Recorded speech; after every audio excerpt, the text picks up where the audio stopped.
Sur 7 ans, on a le temps de tout résoudre. Après 7 ans, si rien n'est fait, chassez-moi.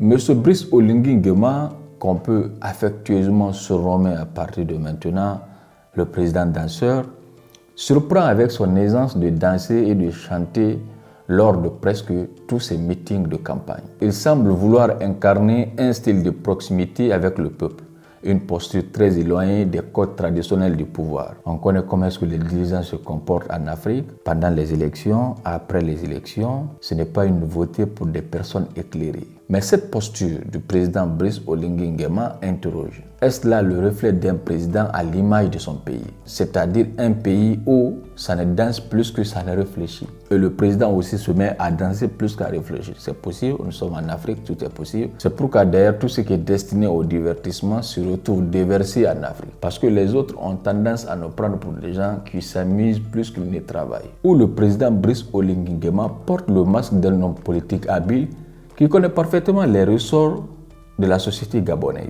Avant d'aller plus loin, mesdames et messieurs, il est essentiel de rappeler qui est Brice Clotaire Oligui Nguema. Né le 3 mars 1975 en Goni, dans la province du Haut-Ogooué, il est issu d'une famille militaire formée à l'Académie royale militaire de Meknès au Maroc. Il gravit progressivement les échelons de l'armée jusqu'à devenir aide de camp du président Omar Bongo en 2019. Il prend la tête de la garde républicaine, un corps d'élite chargé de la sécurité présidentielle.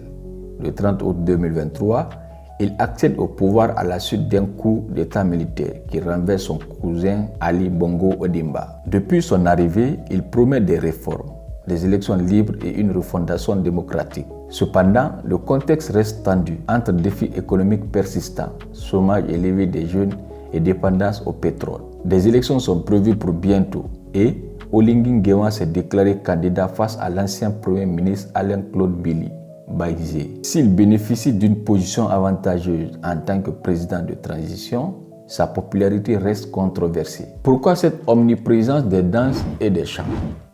Deux hypothèses émergent. Premièrement, Brice Oligui Nguema semble rattraper une jeunesse qu'il n'a pas pleinement vécue. Nombreux sont ceux qui, après avoir passé leur jeunesse à étudier ou à servir, tentent de combler ce vide dans l'âge adulte. Ça arrive, chacun d'entre nous connaît quelqu'un qui vit cela.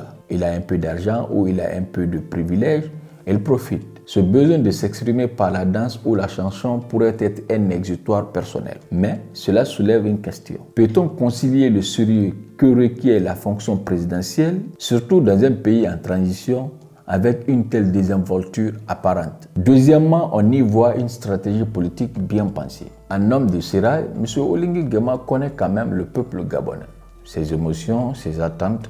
Il pourrait simplement adopter un masque populiste pour mieux séduire, rassurer et rallier un électorat en quête d'authenticité. Mais derrière cette posture festive, n'y a-t-il pas une volonté de détourner l'attention des vrais enjeux? En dansant et en chantant, le président semble dire « Regardez-moi, je suis comme vous ».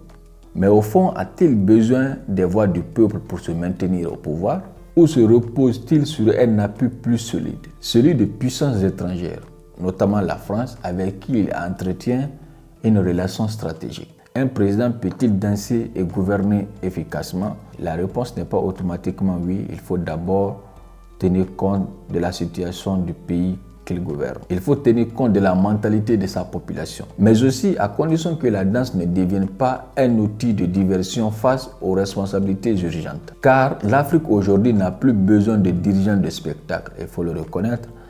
Il faut être pragmatique.